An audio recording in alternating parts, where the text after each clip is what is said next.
We're going to have an unusual show today, but it should be a fun show as we're joined by some good people from the University of Connecticut community, and they are here to give a tribute to the retiring Yukon Co-op General Books Manager, Suzy Staubach, who is also here this morning as well.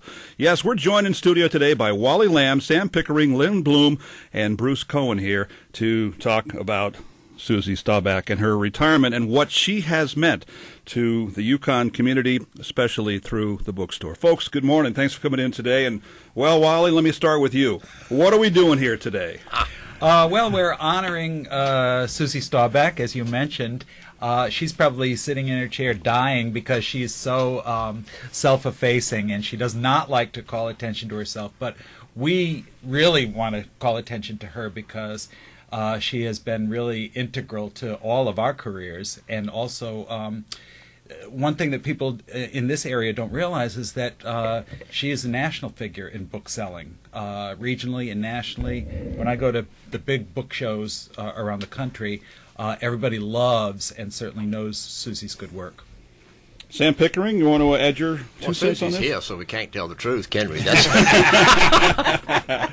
Well, you know, she did win the Connecticut Lifetime Achievement Award for the Connecticut Society of the Book, and there was a time at UConn when there wasn't a lot going on in terms of literary things, and Suzy was the literary person at UConn, and she kept bringing all sorts of people in. She's been remarkably generous and nice and sweet, and she could manage a person a lot of people don't know. She could manage a man named Roger Wilkenfeld, who drove everybody in the bookstore absolutely wild because he was wonderful. She's a fixture of UConn in a way that many people who've taught here for years are not fixtures. Lynn Bloom, just a thought about what she means to people in the university community, but maybe the average person that walks up the street doesn't see or appreciate the contribution she's made in these 30-plus years. Well, I would say, and I came here to be the Aetna Chair of Writing, which covers all kinds of writing activities throughout the system. And I would say that a vigorous contemporary bookstore is both the intellectual heart of the campus and its soul. And Suzy has been the heart and soul of the bookstore, not only bringing in every writer within the range of the Eastern Seaboard, but sponsoring student events, the student literary magazine, Students Get to Read. She is encouraging students, and she also would, I think, literally give her life for the books that she sells. I was watching her on the stage in Jorgensen Auditorium when Dr. Benjamin Spock spoke, and she fell off the stage and broke her leg, which is not your usual bookstore person's activity. And then she carried on in a cast for months, if I'm correct. Suzy's nodding her head. We'll get her to tell that story, but first, before we get to Suzy, Bruce Cohen, what's your version? Well, I guess two things I would like to say, in response to Lynn. I love that phrase, Spock spoke, and it was a good thing that she broke her leg when Dr. Spock was there. It seems very, convenient, of course. I guess, my sense of Suzy, she's just been, incredibly generous, and helpful to me, personally. But I think of her, in a very anecdotal, personal way. When I was a little boy, I was, incredibly shy and very introverted, and I used to go to this bookstore called the Remarkable Bookshop in Westport. And all the women seemed like Suzy, in every way. And they were very kind and generous, and they would always point out books of poems and little stories I should read and stuff, and it really opened up the whole world of literature and writing to me. And so when I met her, I just felt this immediate kind of calm and her inner grace, and I just felt like, oh good, there's a real bookstore here. There's a real book person here. So I always relished her for that reason. Suzy, we're trying to make you blush. Have we succeeded in making you blush so far this morning? Yes. Oh, good. We're not done yet either. Yes. Give a little background of what it was that drew you to UConn in the first place some 30-plus years ago. Well, I was always a book person, always a big reader, and loved books, but actually I was looking for a normal job because one of my sons was injured, and I thought this would be a normal job, and I would do it for 2 years, and then I would go back and make pots. But First of all, it wasn't a normal job, and second of all, of course, I didn't leave in 2 years. I found out I really loved it. I met all kinds of amazing and fascinating people, and got to see all the new books that are coming out, and it's just been fun. What was the first position or role you held at the Yukon bookstore when you first got there? I was a cashier, and I was a cashier, but they needed someone to do the window, and they gave me a list of books, and so I did the window, but they spelled Virginia Woolf's name incorrectly. And I was young and... Was that one F? No, they had one O. Okay. And, well, I just couldn't keep my mouth shut. So. And where was the bookstore then? It was on Fairfield Road. Yeah. It was, yeah. And then what was the change for you like when they moved it to the present location? Well, we moved from the center of campus over next to Gamble, so that was a change. We used to have parking in front of the store, and that was a change. But, there's been so many changes. When I started, we didn't have computers. We had, inventory cards, and books in print was with little tiny print, and there wasn't an internet, so changes all along the way.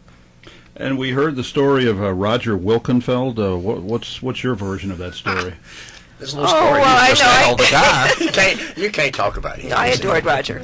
He's a wonderful guy. I still miss him. Yeah. So what's your point? Was Roger's remark? All right, that's it. I just heard a name there, and I want to know the rest of the story. No, not a story. It's just a wonderful character who taught in the English department, and Suzy managed his book purchases for him, and under some duress at times. He didn't like to have his books on the shelf with everybody else's books, so he had a special shelf in my office. Wow. So they didn't touch other people's books, so kind of like that. Well, you're okay having your book on a shelf with somebody else, right? Yeah, I don't care wherever it is as long as it's out there.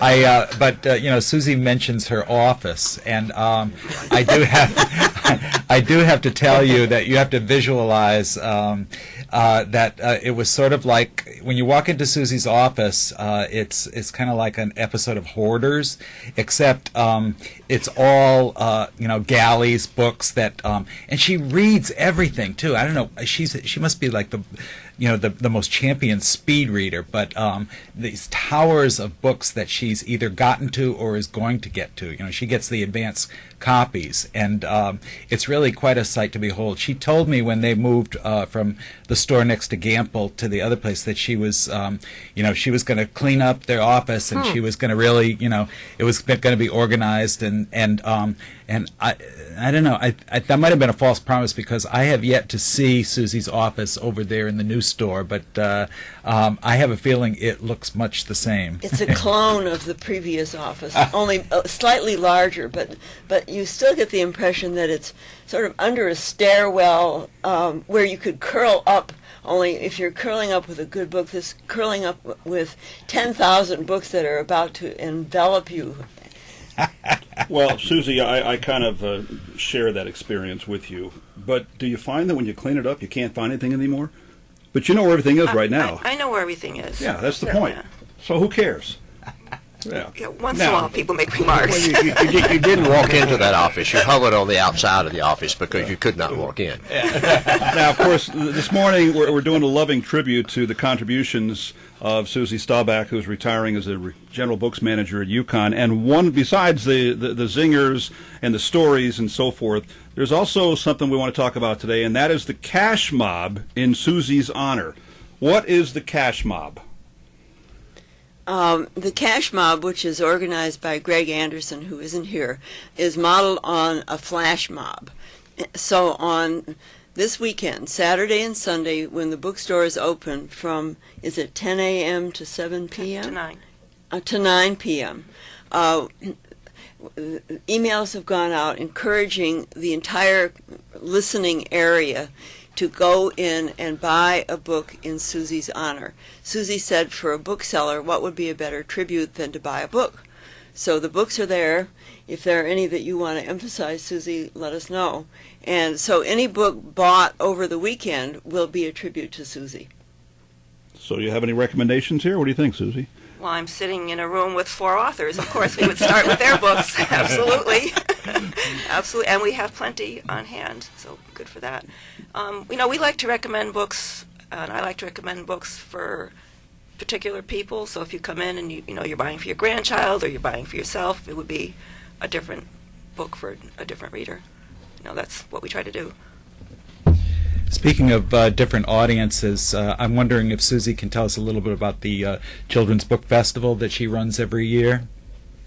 Sure. This will be our 24th year, and I am staying with that this year because we're halfway through planning. It's Veterans Day weekend. We bring in between 20 and 25 children's authors and illustrators, and they most of them give a presentation, and then they do autographings, and there's costume characters like the Wild Thing or Madeline, and we actually get thousands of people come, teachers and kids, and it's a lot of fun. It's very exciting. I love doing it. Did you ever announce that Wally and Sam and Lynn dress up in those costumes? No. I think And that Bruce has the Wild Thing costume? Yeah. Wouldn't you just love to be Horton that hatched the egg? Wouldn't it be wonderful? And that festival, isn't that sort of a spin-off of what Francelia Butler started many years ago? Francelia started the children's literature program, and so she wasn't part of this, but she's certainly been an inspiration. And in my early years, my early books on years, she was definitely a mentor to me. And where do you get people to come to that from? Do they come to you? Do you have to reach out to them, or a combination of the two? It's a combination of two. Some people we have to write a proposal for, but many people, especially now because we've been doing it so long, publishers will come to us and suggest people. Last year we had Jeff Kinney. We had him for his first book when nobody knew who he was, and he came back, as a huge best-selling children's writer, and in a huge, gigantic bus that was, his traveling bus. And but we had to write a proposal, but he remembered, that he'd started with us. So, Suzy, I got an email here from your friend Julie, who is suggesting I ask you about the Christmas Eve story. Well, we have a number of Christmas Eve stories, but I know the one she's thinking about. This was some time ago. We hold books for people if they want to not buy it that day, come back. And we had, I don't think I should say who they are, but we had a person who wanted us to hold John Gleick's book, and because she was going to buy it for a gift for her husband, and we held it, and she didn't come get it. And it was Christmas Eve, and somebody else came in and wanted the book, and I was like, okay, we'll let you have it. But it was her husband. So I let him, he bought it. But then she showed up, and she was furious that I didn't have her book. And let me know how furious she was. But they both came back after Christmas, so they both got the book. But it was tense for us as booksellers. Julie was there, that's why she was. Have you ever held a book and somebody dies and you keep holding the book and you don't know the person's dead? We have sent mail to people that we didn't know were with us, yes. Yes, good. That has happened. Oh, Sam, that's a question I wouldn't have thought of asking, to tell you the truth. Yeah. We're in our medical years, and we think about these things a lot. Now you're probably thinking of that was that Raymond Carver's story, A Small Good Thing, where I think the family doesn't pick up the birthday cake, and the baker calls the family and gets more and more irate and crazy to the point where he literally, if I'm remembering right, goes to the house to confront them and then finds out the truth. And obviously, I would imagine that all five of the authors in the studio, well, six if you count Suzy, you've written a book, at least one book she's anyway. Written a couple of books. But you've probably all had book signings at the Yukon Co-op. I had one with my Yukon book back in 2005. But what is the value of a book signing? Some of you have done them many other places besides Yukon. But Wally, let me start with you. The value of a book signing, where you get a chance to actually interact with the people who have come to see you, who are going to read and appreciate your work. Mm-hmm. Well, I find writing these novels, and it takes me a long time, I find it in some ways to be a very lonely life and a very, very lonely career. And so I really treasure that interaction. And Suzy, probably better than any of the other booksellers that I've worked with over the years, she's the conduit. She connects the writer to the readers. And I think that probably Suzy and her great staff are a little horrified because I get very chatty during a book signing, and the line is long, and they're still there at 1 a.m. because I'm so conversational with the readers. But it really makes a difference. My line's very short, not very long. And unlike Wally, I perfected the art of writing the unread. Yeah, but you're chatty too, Sam. Well, I'm guessing you know, talk up these people a little bit. It gets me out of the house. I see a few people, and I like to see Suzy, and sometimes they have a little piece of cake, but then it makes me glad to go back in the house. But Sam, remember that reading that it wasn't your event, it was an event, and I God. should not say who it was, but our guest did not show up. 15 minutes went by, a half an hour went by, people were starting to leave. So Sam got up and started to entertain and talk. And finally, like an hour and whatever, That's 15 right. minutes late, she showed up. Dreadful woman. And she was like horrified that somebody else was up there reading and not her. And then she's like, the reason she was late is she stopped for Chinese food. And sometimes Suzy would have people read and nobody'd show up, and so everybody that worked in the co-op, the people walking down the street, anybody, she brought them all in, and so there was an audience for them, but that was always tense and funny. Is a book signing at the Yukon Co-op different from, say, a book signing at Barnes & Noble in Hartford or in Springfield or in Peoria? Meaning you're getting a different audience, many college people, not just students, but college people versus non-college people. Yeah, well, Suzy represents and the Yukon Co-op represents the best of the independent booksellers and the independent stores, and pretty much they are staffed by readers, people who love books and want to hand sell books, recommend books, and so forth. In some of the more generic stores, that's not necessarily the case. They might as well be selling sweatshirts or something like that. Yeah. And the other thing is, Suzy made me feel part of a book world, which I am not part of, but she made me feel that. That was, you go and you give a reading, and you think, well, gee, maybe somebody does read something, true or false, and it broadens your world a little bit. Now, Wally's in a different category, but that was very nice. How do you do that, Suzy? Because obviously you've dealt with plenty of authors over the course of time who have a lot of different personalities. Well, I try to read the books ahead of time, so I actually, I want to, know who's coming. These guys, of course, I know who's coming, but I do read their books because I want to and I like to, and so does the rest of the gang. We read their books. Wally mentioned the independent concept here, and Suzy, what is the role or importance of independent local businesses, specifically the role for independent bookstores across the USA and around the world? I think the thing that we bring is that we're actually part of our communities. We can make decisions. It's not. I can invite Sam to come read. I don't have to ask somebody in New York or Seattle if this is okay. And then yes, we do read the books, and so we're all part of the same community that our customers are. We live here and grocery shop here, and we spend our dollars in the same community that they are. And the other thing that I feel like, and I think it's true for bookstores, is people aren't customers; they're friends. And I think people think I'm their friend too, and I feel like you're all my friend, and that's not necessarily so easy to do if you're answerable to somebody 4,000 miles away. Have you done book signings for your books at the Yukon Co-op? Yes. Now, you've seen other authors who do signings. What was it like for you to be in that position as a signer? Odd. But I think I wasn't a difficult author. I think I behaved. I didn't organize my own because that was even more strange. Do authors misbehave anymore, Suzy? I mean, the 60s and 70s, that was a whole lot of misbehaving in some places from authors. But I can remember as a student at Michigan, Norman Mailer coming to read and falling off the stage because he was drunk. That was, I don't know if that was the norm, but that was pretty common. We did have a children's author who was in the store and actually guest of Francilia's, and the line was long, and we had to go get him some vodka. Or he was leaving. Oh, I'm wondering if Suzy can share the story about when Anne Rice came to the store.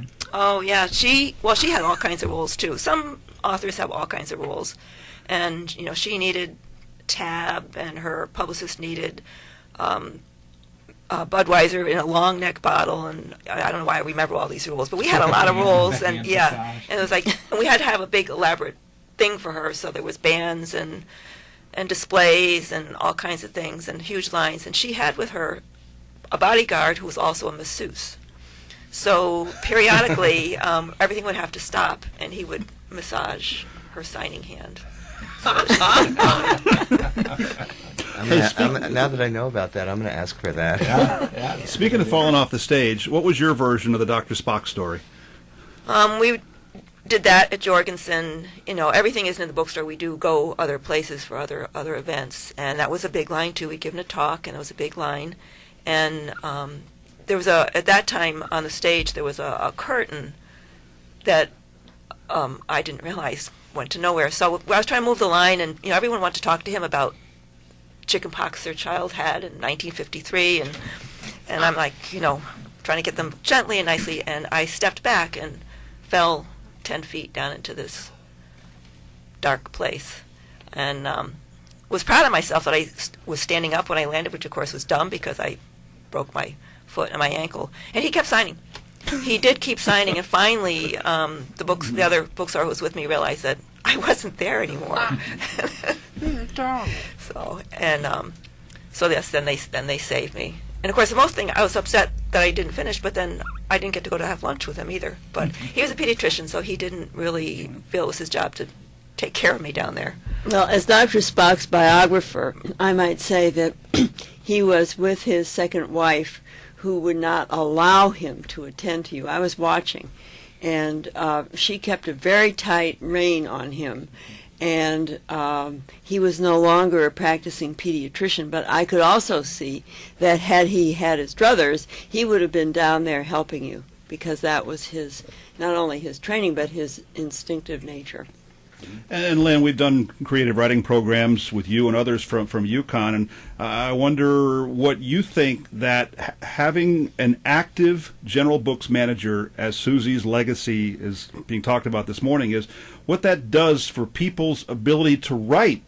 Because I would think that good readers aren't always good writers, but when you get a chance to be exposed to the type of things that the co-op exposes you to, and you get to meet authors, does that inspire you to want to write a little bit more and maybe be creative? I think so. I think that a bookstore such as the one Suzy has been running gives students hope that they too can do this, and that people will love their work enough to come out and hear them read, and maybe even to buy it. And they get a chance to read as well through the various student activities. So they're out there already.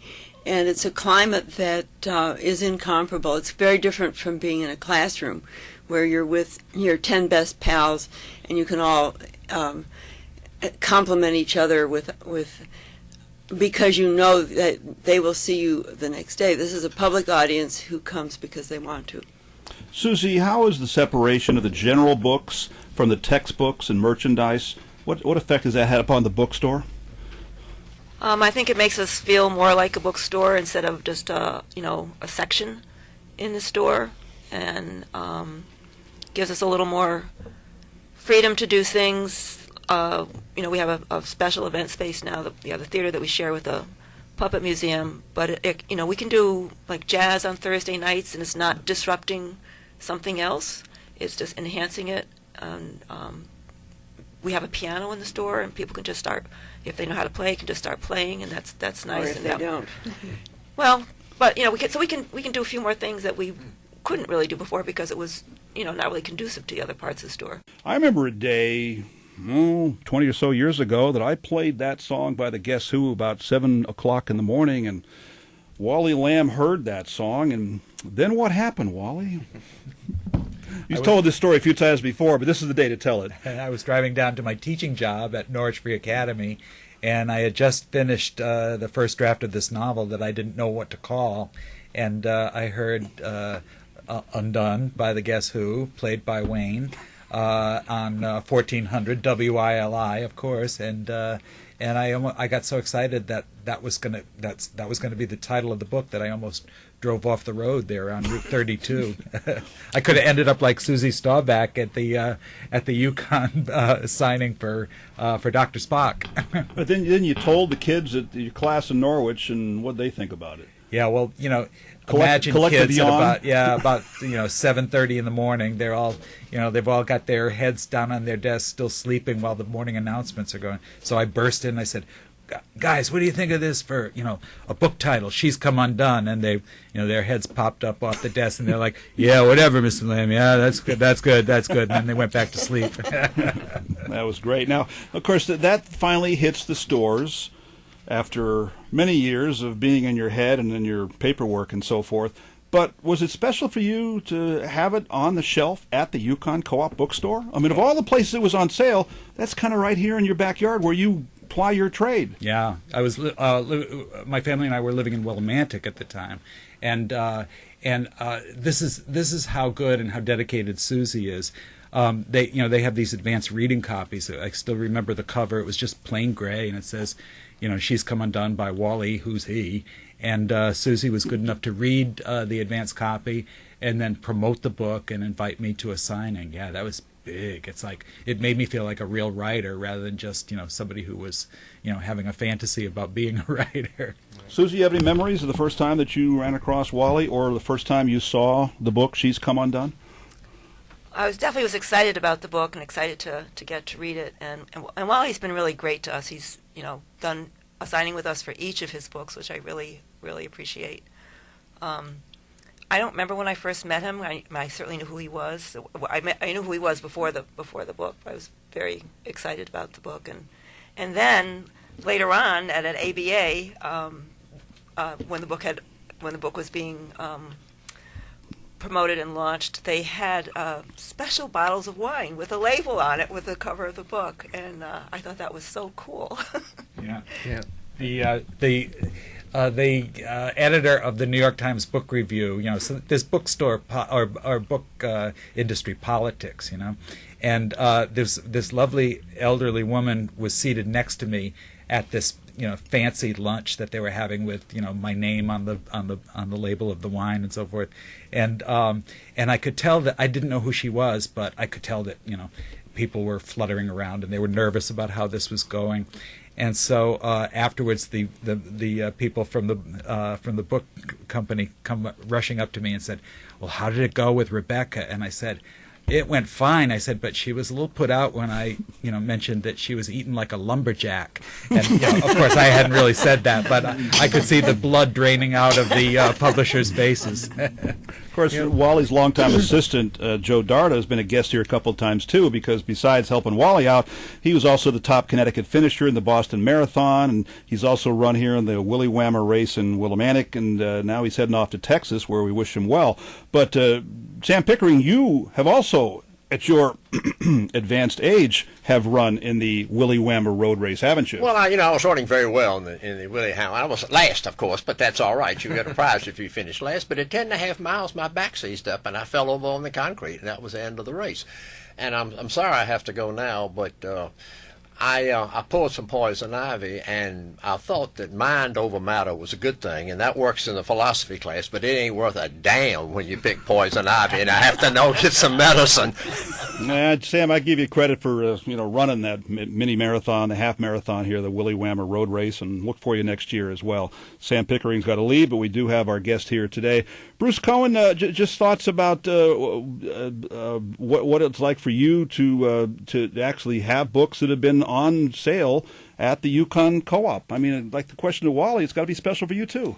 It was very special, and of course, I think for many writers, it's surreal the first time you see your name on a book, and Suzy always, poetry of course isn't the most popular genre, and Suzy always made me feel like very special and made me feel that I was just as important. But she has a very quiet way of doing it. One thing I wanted to echo, like a small anecdote about WILI is, he had his most recent novel. He did the launch and the reading for We Are Water. I guess it was about a year ago. I can't quite remember. And I was talking with Suzy about it, and she seemed a little more frantic and frenetic than usual. And I said, do you need, someone to help or do an introduction? And before I get the word introduction out, she said, yeah, that would be great. And I said, okay, well, I'd be happy to do that. And then she there was a long pause, and she said, well, Bruce, it needs to be a proper introduction, which meant I needed to spend the next 2 or 3 days in a panic attack, trying to, write the right thing, and, so. I would also like to say that Suzy does great publicity for her readings. She has big posters, which we now have mounted in my study. They did one for mine, and I still have my big 5-foot poster in my basement right now. Absolutely. You look a lot better on the posters perhaps than in real life. And well, that's because I'm 10 years older now than I was when the poster was done. Suzy, we had a phone call during the break, and somebody said, do you have a children's book section? I said, whoa, do you have a children's book? You and I have actually walked down those aisles, and I asked recommendations. What should I get my nieces and nephews? But just say, even though it's a college campus, you're proud of what you do for children's books, aren't you? Children's books are a really important part of our store, and that's one thing that we were able to expand when we moved into the store's downtown location. Is we have a whole separate space for kids' books. With our barn, we've had a barn with us since the beginning, so kids can get inside the barn, and chairs and a little table, and our bathtub. We have a bathtub. I should tell you about the bathtub, if you want to hear about the bathtub. Oh, yeah. Yes. So I bought that from Lizzie, who has the lunch truck, for $25 that she was clearing out of some place in Coventry. And the reason I bought it is for the book fair, we were going to have Hilary Knight come, and the new book coming out then was Eloise Takes a Bath. So I thought, well, this will be perfect. So I convinced our janitors to lug the bathtub, which is iron, clawfoot bathtub, over to Rome Ballroom where we're doing the book fair. And we had a standee of Eloise, which I put in it, and I filled the bathtub with peanuts to look like soap bubbles, thinking that was clever. And, of course, the kids loved it. They were all playing with it, and Hilary Knight thought it was the most fantastic thing and had his picture taken with it. But about peanuts is they stick to everything. And there were peanuts all over the floor, all over the stairs. And at the end of the day, that was a Saturday, we always feed our authors and illustrators when we have a dinner. And everyone was going to go, and the staff from Rome came up to me like, you have to clean up the peanuts. And they wouldn't let me leave. I had to vacuum all of Rome by myself and pick up all the things. And so I, of course, got rid of the peanuts, and the next day we just had bubbles from, the bubble packing, which wasn't as good looking, but... So, Suzy, do you think your successor will be there 34 years? Probably. I hope so. Who's your successor? His name is Bob Smith. He's been with us at the bookstore since 2012. Before that, he was at Curbstone Press here in Willimantic for 13 years. He's a real book person, and I think he'll be great doing it. He's excited. So does your retirement give you now more time to write books? Yeah, I'm not even thinking of it as retirement. I'm just thinking of as focusing on some of my own projects. I always have projects. I'm a potter, and I walk through my studio every morning on my way to work, and there sits my clay. So I'll spend more time doing that. And I'm working on a book on sunken gardens, which requires some travel and research, and I'll have time to do that and do some stuff with my granddaughters. So I would like to bring up one feature of the bookstore no one has mentioned, and that is the adjacent Parisian cafe, because I think food and books go well together. I have my creative writing students meet for informal and group discussions in the cafe, surrounded by books, eating good food, and I think that's a big addition to the bookstore that wasn't in the earlier incarnation. And it's fun to have the puppets next to us, too, the Puppet Museum. And some of the puppets are actually in the bookstore.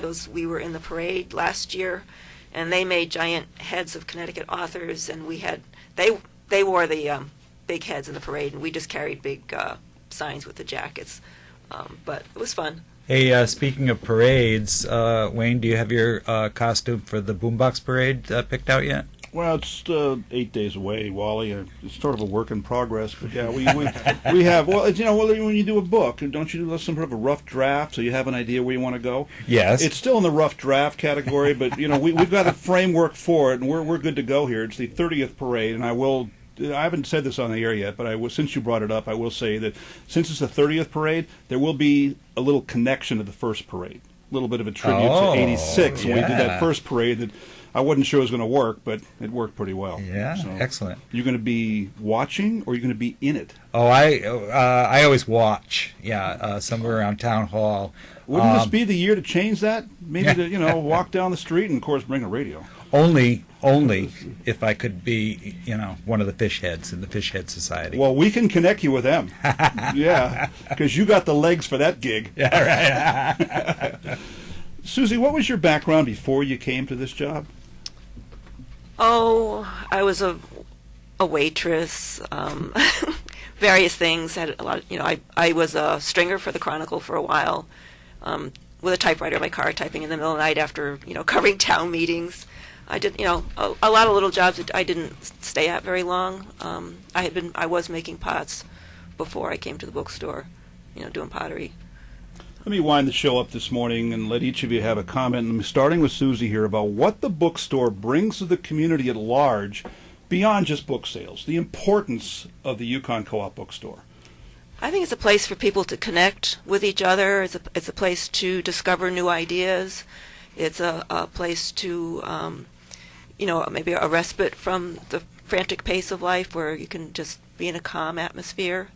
And we try to include, besides books, there's music and art and, those kinds of things, just make for a rich experience, or that's what our goal is. Now, for Bruce, Lynn, and Wally, when you make these comments here, you can also throw in something about Suzy if you want to, about what she's meant to. Mm-hmm. Some of it's already been said, but and the concept of what the bookstore brings to the community at large. Bruce? Well, for me, going into a bookstore is always a kind of meditative, religious experience. I just feel this overwhelming sense of calm, and I'm also, I always felt overwhelmed because I always see all these books and all these topics and all these authors, many of which I've never experienced or read, and I always think, oh, there's so much out there. It's so wonderful. So a lot of times when I'm feeling bored with myself or just feeling just dulled by life, I just love just walking through the bookstore. That's the one thing I sort of, hate about Amazon and that kind of, book environment, and that, like, I like to just, go through books, pick up a book, read a quick story or a poem or something, and be exposed to someone and something I've never heard of before, and it kind of opens up these avenues. And one thing, you go to the big bookstores, and I don't know if this is true or not, but I always feel like the people working there look down upon you like you're stealing books by reading, by standing there, And Suzy and her folks are just always so well. I always feel like, oh, this is fine. I'm not violating some book law, but by reading a poem and having it in my head before I buy the book. So, Lynn, your thoughts? In a nutshell, I would say it's a place to meet, greet, read, and eat. But in the depths of winter, when there were 72 inches of snow on the ground and it was 40 below, you could go into the bookstore and it was warm and welcoming and it felt like home. If you could get there. Right. If you could get there, you'd want to stay there. You wouldn't want to go anywhere else. Wally? Well, I think for me it all comes down to hand selling. You go in, you get a recommendation from Suzy, and you know that it's not going to be a one-size-fits-all recommendation. She gets to know her customers and know what you like and what you will like. And so it's a guided tour through the bookstore.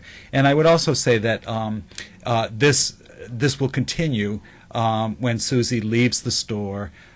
She's really it's going to be in the hands of a great staff, warm, friendly people, all of whom read, and I can't say enough for the way Suzy has trained them and sort of set the standard for really terrific customer service. And if we touch listeners this morning about the importance not only of the bookstore but also the contributions made by the retiring Suzy Staubach, Wally, just repeat once again how people can follow up on that with the Cash Mob concept, which begins tomorrow and continues on Sunday. Right. This is a way to get some great new books and also to honor Suzy.